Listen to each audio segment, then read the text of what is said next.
Arjun is in a miserable position. That is not the position of Arjun, the person. That is the situation of entire mankind. That is the conflict that we all face daily, every day. So first of all, it is not about Arjun and Krishna. It is not about two persons. Arjun and Krishna are both within us. Krishna is not standing in front of Arjun. Krishna is the heart of Arjun. Even to reach the sanctum sanctorum of the temple, one has to pass through the peripheries, the stairs, the doors.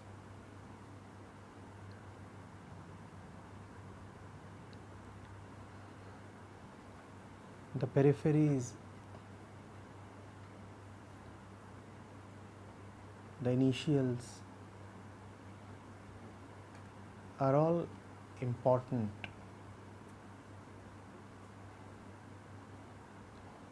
As mediums,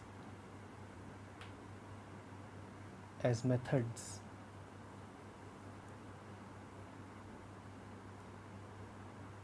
But they must be given only that much significance.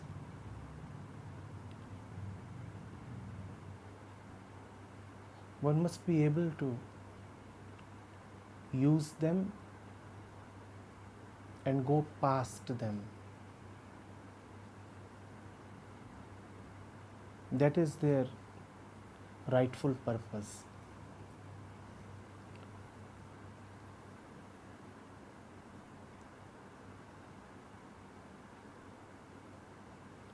What you call as the Upanishads are, in the first glance, just books and words. That is what is apparent.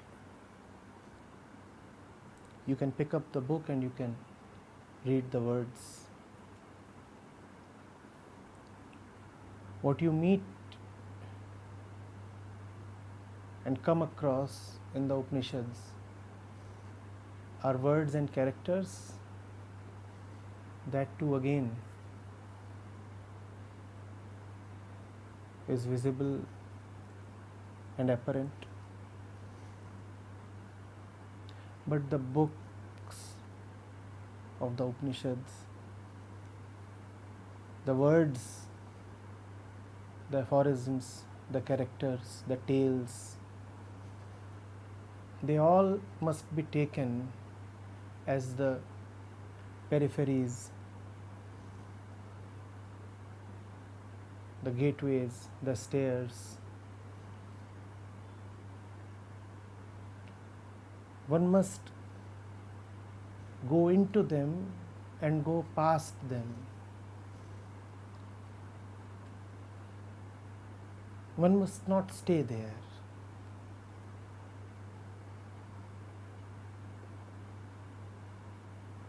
You have with you this beautiful text,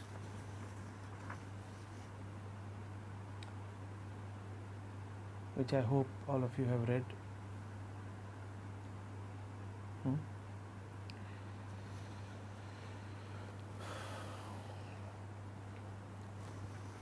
The Brihadaranyaka Upanishad, and we have picked for discussion today an occurrence between sage Yagyavalkya and his consort Maitreyi. You can take it as a tale. You can assume that what you are reading are words.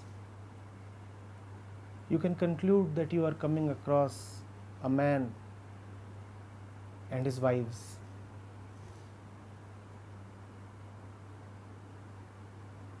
All that is easy, as easy as missing the point.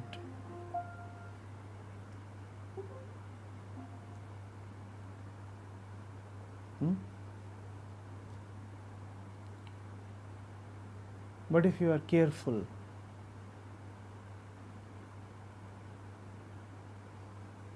then you would not see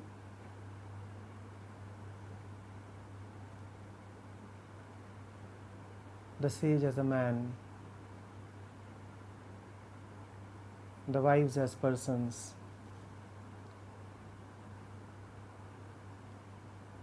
You'd go so deeply into the story that you will be able to go beyond the story, go beyond the narrative, the fiction, and enter into something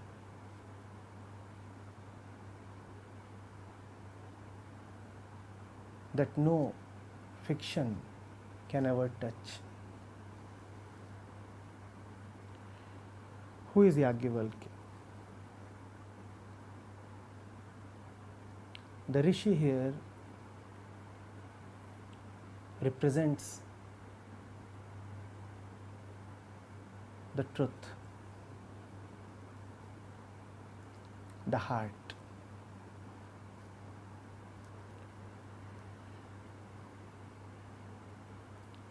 The story says that he had two wives, Maitreyi and Katyayani.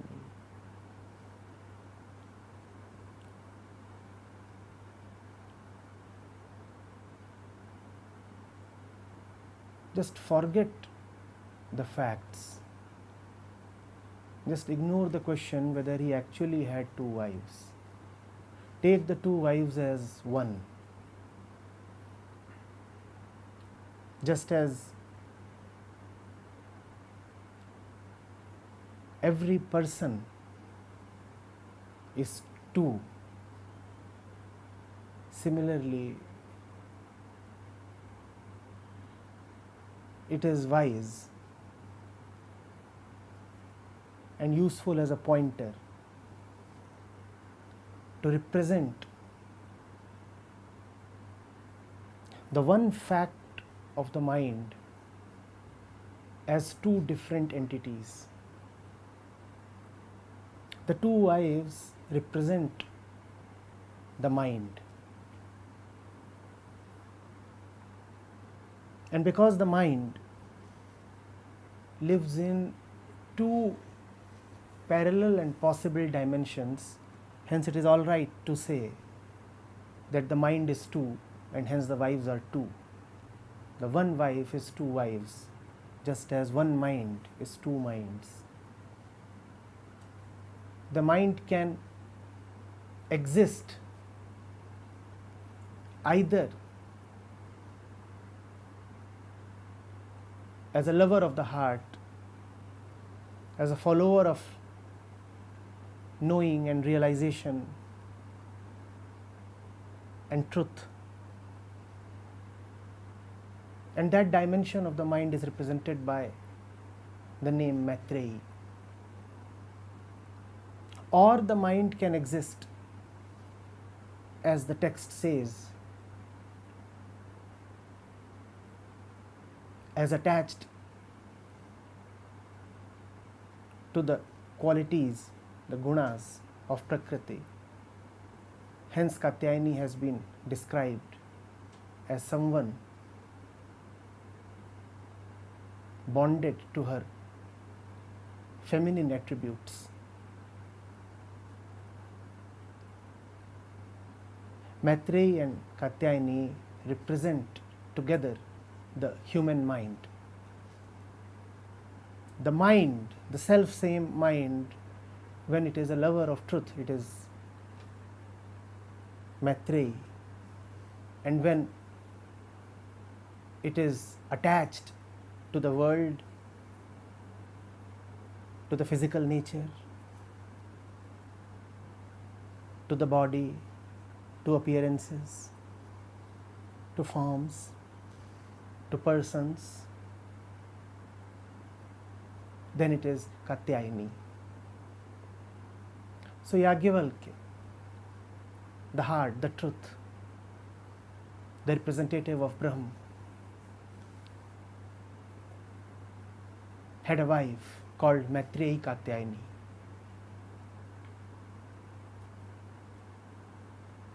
The husband is the heart, the mind is the wife. And that is why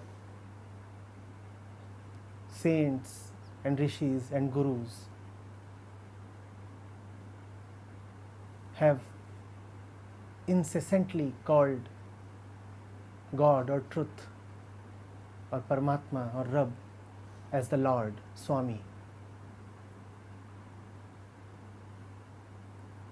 The husband, the Pati, literally meaning the ruler, the master. The mind is the perpetual seeker. The mind is the lover, always aspiring for its beloved, its master, its Lord. The mind has been in the traditions of bhakti and otherwise always represented as a female.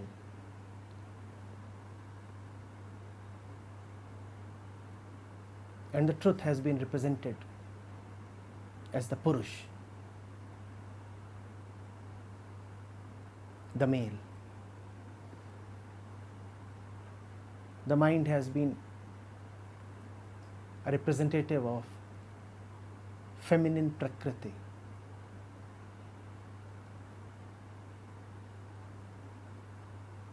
And the truth has been the Sakshi Purush. So goes even the expression of Sankhya Yoga. It is in that light that one must look at Yajnavalkya and his wives.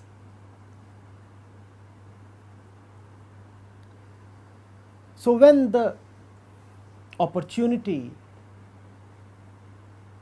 presents itself in front of the mind, what are the options? The truth, the Lord, the husband is asking, what do you want, O mind? What do you want? My beloved, the mind has two options. The mind can ask for all the riches of the world. The sage is offering riches. The sage is saying, "O Maitreyi, I want to settle all my property between you and Katyayani." And the mind can ask for worldly riches, for material, for things that are sensual and attractive. Or the mind can ask for the very essence itself, for the truth itself. If the mind is in the Maitreyi dimension, it will do what Maitreyi did. The mind will say, "O husband, O Lord, O truth, will all the riches of the world give me immortality?" And if the mind is in the Katyayani dimension, the mind will say, "Yes, yes, I want to extract as much of wealth and sensual enjoyment from you as can be possible." Visualize Arjuna and Duryodhana sitting by a sleeping Krishna. You can either have Krishna as Krishna mandates, or you can have his entire army, the Narayani Sena. That is always the choice available to the person, the mind, and that is also the choice available to Maitreyi Katyayani. If the mind is in the Maitreyi mode or the Arjun mode, it will choose Krishna. If the mind is in the Duryodhan mode, the Prakriti mode, it will choose all that Krishna has, not Krishna.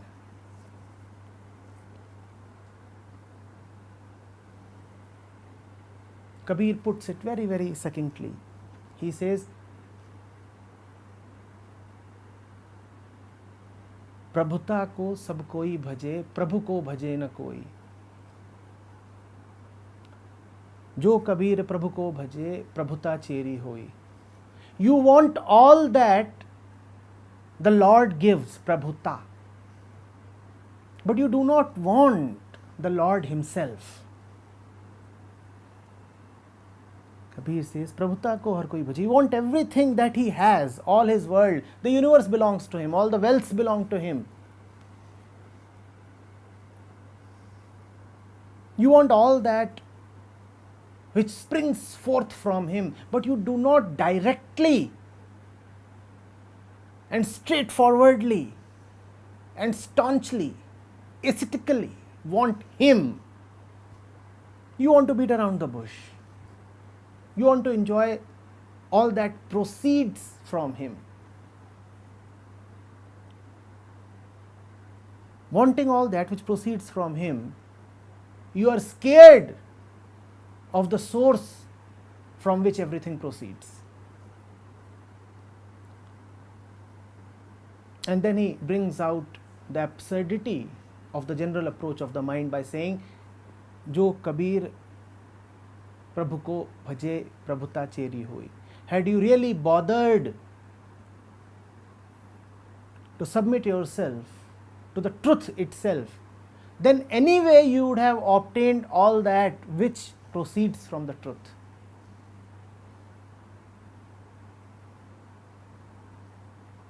Had you really been particular about going right to the source, would you have really missed all that which is a product of the source? But we want the products. We do not want the source itself. Maitreyi is a wise one. Maitreyi would not be fooled. Maitreyi would not go for the property of Yajnavalkya. Maitreyi would not go for even the intellectual knowledge of Yajnavalkya. Maitreyi is really a wise wife, a wise mind. Maitreyi could so easily have been Katyayani. Remember that Maitreyi and Katyayani are in some sense one. Do not think as if Yajnavalkya has many wives. He has just one wife. That one wife can either be Maitreyi or Katyayani. Just as we can either be Maitreyi or Katyayani. And that single choice decides the course of our life. Who are you? The lover of truth or the lover of riches? Jesus says, no man can parallelly love God and mammon. Who are you? A lover of God, a lover of Yajnavalkya, or a lover of mammon, a lover of Yajnavalkya's wealth? Who are you? What do you want from the husband? The husband can offer you both. What would you rather have? God can give you whatever you want. Krishna puts it very beautifully. He says, either you can come directly to me or you can come to my Maya. What do you want? You can either have me or you can have my Maya. What do you want? In either case, you are getting something related to me. But in one case, your quench is immediate, your thirst is immediately quenched. And in the other case, you take the most roundabout route possible. Where does wisdom lie? How do you want to proceed?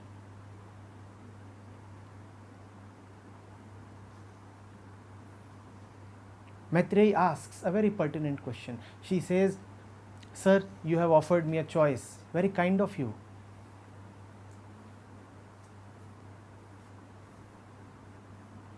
Now tell me, if I take everything that you offer me as physical possessions, would that eliminate my fears?" When she is asking for immortality, she is fundamentally asking for freedom from fear. Because immortality means freedom from death, freedom from time. That is the one and only curse of living, fear. In fact, all religious scriptures aim at only one thing, and that is psychological healing. They want to rid the mind of fear. And to rid the mind of fear, faith and wisdom and devotion are the only solution. If you don't have God, you'll surely have fear. Fear or temptation? Sorry. Maitreyi knows the only thing that is valuable, that is worth asking for. She knows that even if she obtains the entire ocean of the world's riches, still that would not take away fear from her mind. She knows very well that even the biggest will come and go. There is nothing in mind that beats time. Everything that originates in time is also destroyed by time, and the mind knows that. So even if it possesses and owns a lot, it is still worried and shivering. It knows that the next tide will sweep away everything. Nothing goes past death. Nothing goes past time. Nothing goes past change. So she wisely asks, "So can any of your offerings give me peace? Can you give me anything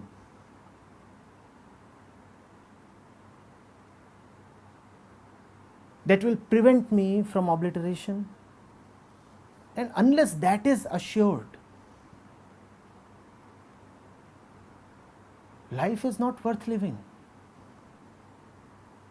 If you don't have anything, you are afraid that you may not have anything ever.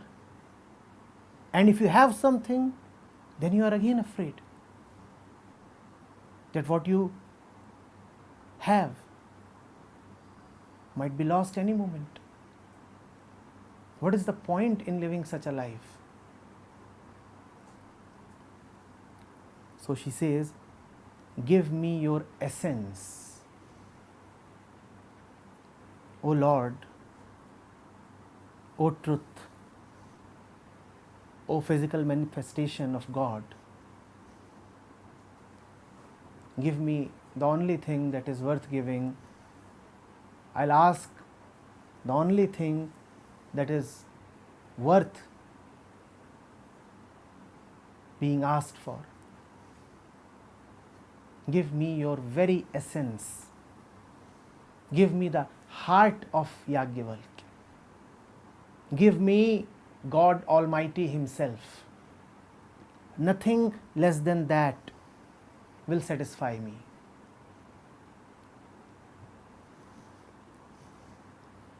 Look at the beauty of the mind when it is in the Maitreyi mode. Is she an ordinary wife?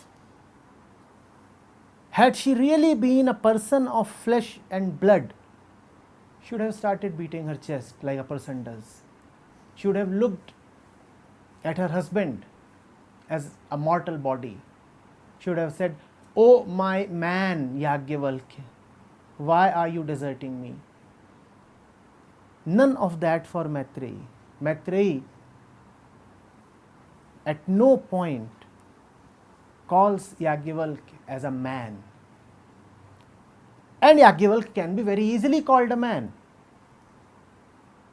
Nobody can deny that he is indeed a person in flesh and blood as well, but it depends on how you look at him.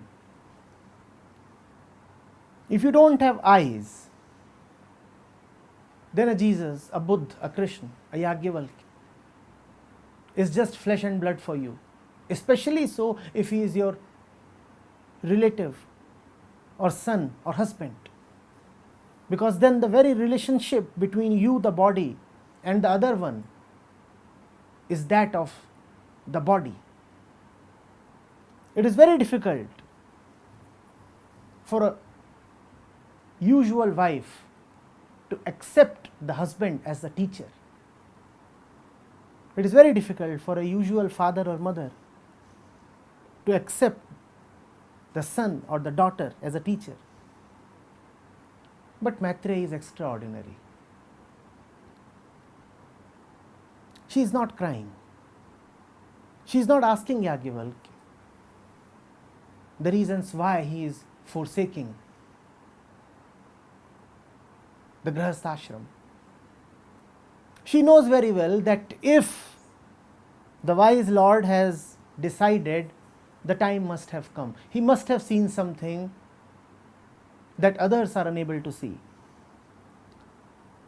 So she does not plead. She does not intervene. She does not beg. She does not try to influence the husband's decision. Instead, she aims directly at that which carries value. She is sharp. She knows what to aim at. She will not ask for trivia. She will not beg for valueless things. She immediately asks, "Give me the self, O Lord.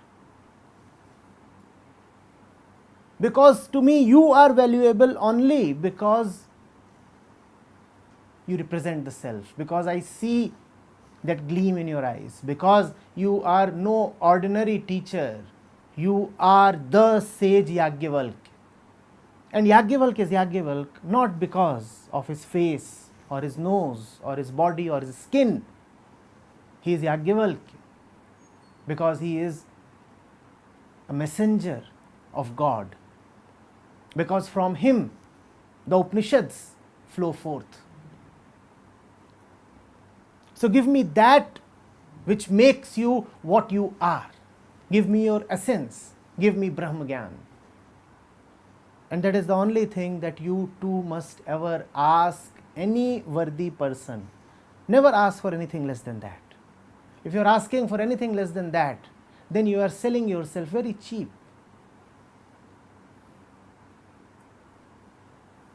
The teacher is not to be looked at as a body.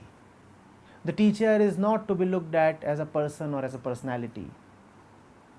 You must never ask for anything short of godliness from the teacher. And it really does not matter what your particular and personal relationship with the teacher is. That relationship fades into irrelevance, into oblivion, compared to the immensity of what the teacher really stands for. Asking for trivia from the teacher is like going to a mine full of diamonds and collecting only filth. Do you want to be so unfortunate?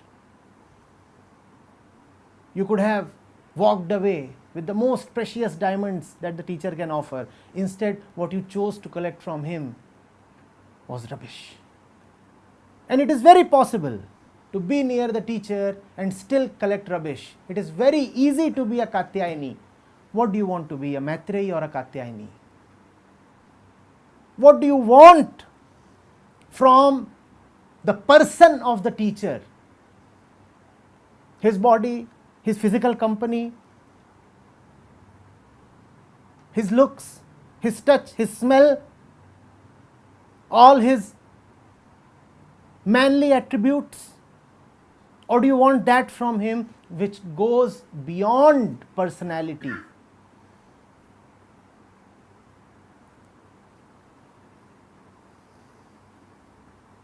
What happens after this does not carry much value. The decision is already made.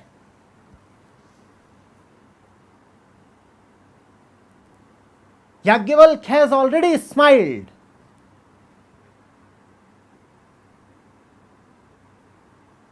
The ways of God are instantaneous. He does not wait for things to happen. There is no time lag or processing time there. The moment Maitreyi makes this choice, she is already in Brahman. Now Yajnavalkya can proceed with his words. But his words do not matter much now. Even looks would do, even pointers would do, even silence would do, because the right beginning has been made, because the beginning has been from the right center, because Maitreyi is asking from the right point for the right thing. And when you begin rightly, you have already ended rightly. You cannot be led astray. When you begin in God, God will ensure that you end in God. Just begin rightly and leave the rest to God. Maitreyi has begun rightly. Now Yajnavalkya's role is anyway secondary. Kindly do not be misled into thinking that she is illuminated by the words of the sage. No. Even before Yajnavalkya speaks the first word, Maitreyi is already illuminated. Had she not been illuminated, how could she have made such a choice?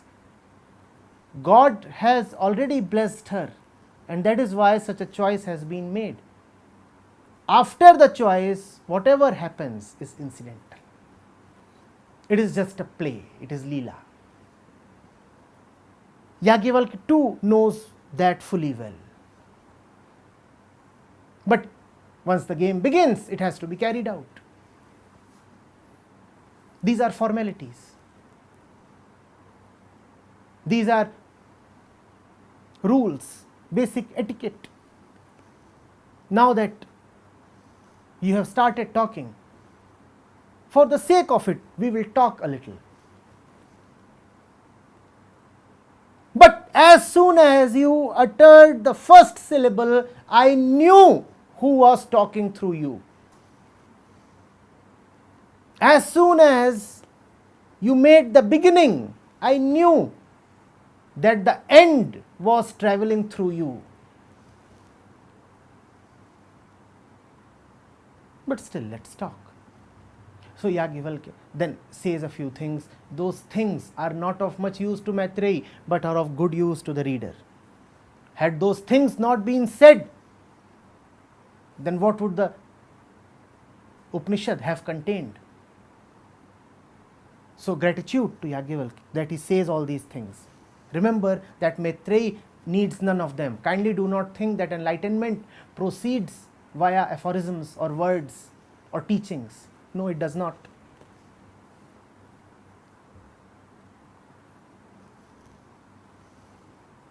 Those words are for us. Let's read them, sip them, and be benefited. Yajnavalkya says, Dear Maitreyi, Whatsoever one ever seeks, he is seeking only that. If you seek a wife, do you know what you are seeking? If you seek wealth, do you know what you are seeking? If you seek a Brahmin or a Kshatriya or anybody, the distinction does not matter. Do you know what you are seeking? Yajnavalkya beautifully, very succinctly puts it. He says, Maitreyi, if you want immortality, as you have expressed, then you must know what we all are always seeking, because immortality is freedom from change, freedom from seeking, freedom from traveling, freedom from desires. It is coming to a point that is so complete that you do not want to budge from it. That is immortality. Only when you have come to a place which is so fulfilling and so total and so final that nothing remains outside of it to be sought, to be desired, then you are free of change. Then you need nothing more. And what is that? To come to that, he says, please see what you are really seeking. If you know what you are really seeking, you have already obtained it. Wonderful aphorism. If you really know what you want, then you already have what you want. We run after shadows. We do not know what we want. We run after proxies. We do not know what we want. When we want X, we are actually running after Y, and that is why even after obtaining all the Y's in the world, contentment eludes us, because we do not know what is it that we really want. Yajnavalkya is taking his beloved wife to the want behind all wants. Want, but want intelligently. Know what is it that you really seek. He says, Maitreyi, we all desire the end of desire, and that is why desire continues till it does not come to an end. What else does desire want? Desire wants to come to a point where it does not want anything more. It is so fulfilled. Brahm is that point. And how does one come there? One comes there through the route of negation. The route of negation is the route of observation. It is the route of looking at life. Look at life and see that whatsoever is small, little, worth targeting is something that is never going to give you contentment, and your goals are always going to be small. What is the definition of small? That which can be thought of, that which is limited. So you will seek property or prestige or company or a house or riches or sons and daughters or wives or knowledge. But whatsoever you seek cannot really be bigger than you. The proof of that is that once you get it, it will be contained within your tiny mind. So how is it bigger than you? You may have great knowledge, but where is all that knowledge contained? In your limited mind. So how can that knowledge really be great? You are looking for greatness. And if you are looking for greatness, you cannot get it through a narrow route. If you want an elephant in your house, Would you want it to enter through the keyhole? How intelligent are you if you try that? Please, if you want to have an elephant in your house, would you beg the elephant to enter through a keyhole? No? Absurd?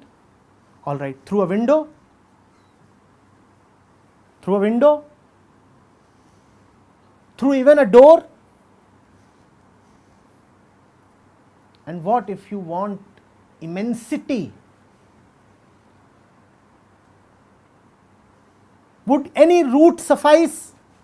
Can any route be wide enough? A route by definition is a road, a passage. How wide is the road? How wide can be a passage? What all can it accommodate? Can it really accommodate immensity? Which means those who really want the limitless and immense truth must never try methods, because all methods are gateways and all gates are narrow.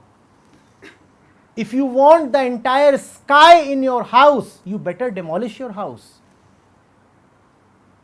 First of all, no gate is large enough to allow the sky to enter your house. Secondly, no house can be large enough to contain the sky. The only way to have the sky is to demolish the house itself. The house is ego. The house is our person. Are you getting it?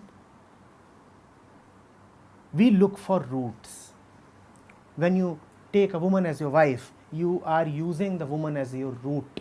You are saying, she will give me that kind of satisfaction and pleasure which can be equated to godliness. The bliss that I will get in her company is probably the bliss of samadhi. You do not really want the woman. You want God through the woman. The woman is a very narrow route. The woman is the keyhole. The elephant, God, cannot enter your house through the woman. The woman is a very, very narrow passage, and so is the man. If the woman looks at the man as the medium through which ultimate contentment can come to her, the woman is bound to be disappointed. And that is why we all spend our lives in disappointment and frustration, because we want the unlimited through the limited, and the limited can never carry the unlimited. So Yajnavalkya says, Maitreyi, you know, whenever you have desired only that. But you have desired it through some worldly means, and that is why you have failed. You have thought that that is so distant that you require some intermediary to bring that to you. The problem is that that which you think of as the helper, the medium, the intermediary, is itself the blockage, the obstruction, the barrier. That which you think of as your friend is actually your biggest enemy. If you could drop your mediums, if you could drop your cleverness, if you could drop all your efforts, probably that which you want is already there. Ultimately, you want to stop, but you want to stop through running. You are saying, I am running very hard so that one day I may stop. But why did you start running in the first place? It's wise to take the direct route. That is the only difference between wisdom and foolishness. Foolishness is to take oblique routes, opposite routes, when that which you seek is in front of you and immediately available. All our life, we refuse that which is simple and present and direct and here and within.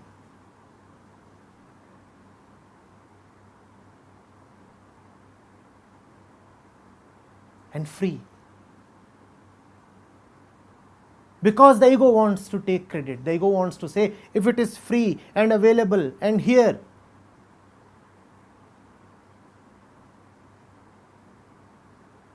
then what have I achieved? Then how will I claim myself to be great? So I want to do something which proves that I ran against obstacles and reached some great destination. I did that. But if you just take what the Lord offers as blessings, then you cannot claim credit for it. And that is why we so foolishly and continuously keep refusing the benediction that life offers to us. Because in accepting that, the ego shrivels. The ego says, will I just accept things without having worked for them? That would prove that I am nobody. Obviously, that is the fact. The ego is a nobody. But that is also the only fact that the ego is scared of.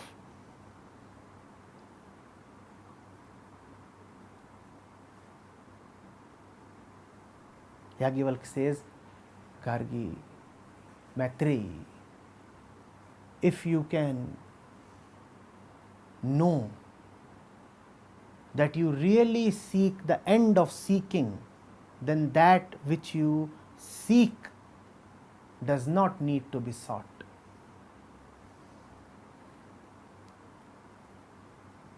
You are done, you are home. We all are already arrived.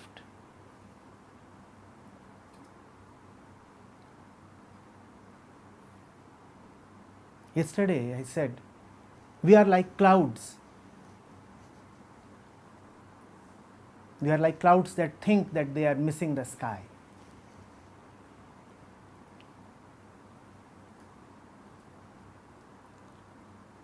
The saints have called human beings as thirsty fish.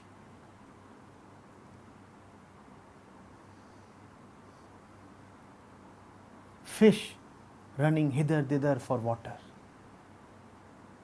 The fact is, wherever you go, you cannot miss that which you are looking for. Even when you think that you have totally missed the truth, even when you think that you are in complete darkness, still there is light behind your thought. Otherwise, you wouldn't have been able to think.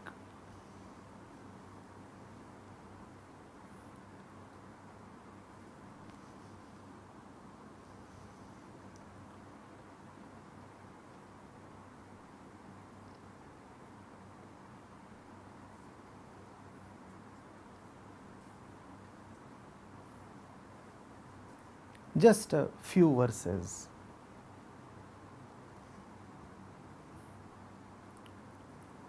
Limited words.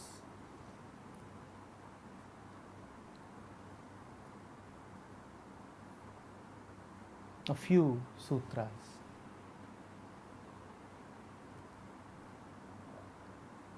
And it's all over. Done.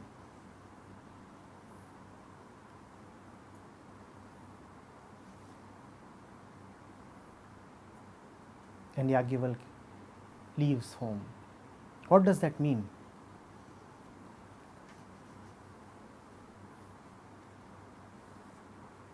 Has the husband gone away? What has really happened? When the teacher, the guru, is able to bring the student very, very intimate to himself, then obviously no difference remains between the teacher and the student. The student is now the teacher.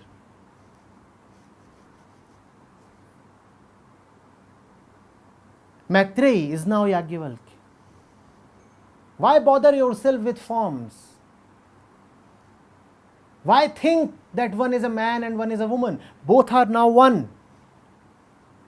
Both are now the same essence, the same heart. Nobody is a man and nobody is a woman. And when Maitreyi is now Yajnavalkya, Yajnavalkya can retire.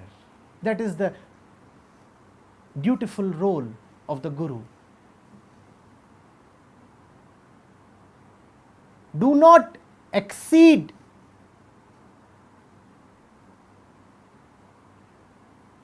your stay.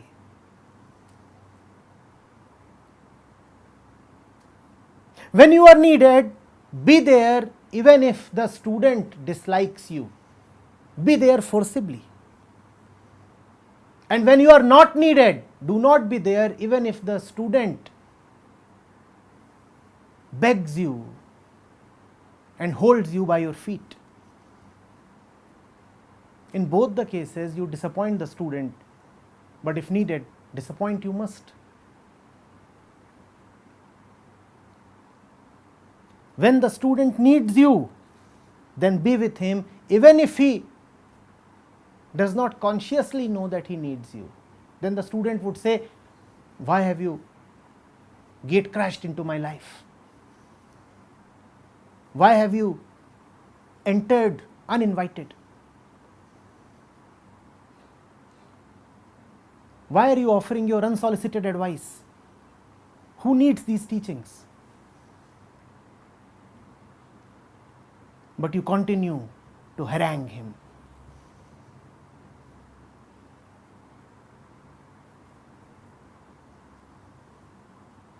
You are the teacher. You do your duty. And a point comes when the Upanishad has been said and now only silence remains. What would you do now? The student is home. The student is the teacher is the home. The teacher departs. Has he really departed? That's for you to decide. Either answer that you give would just be wordplay. If you care for appearances, you would say Yajnavalkya has departed. If you live in the essence, you would say, who has departed? Yajnavalkya is Maitreyi, and both are one, and both are God. Who can ever depart?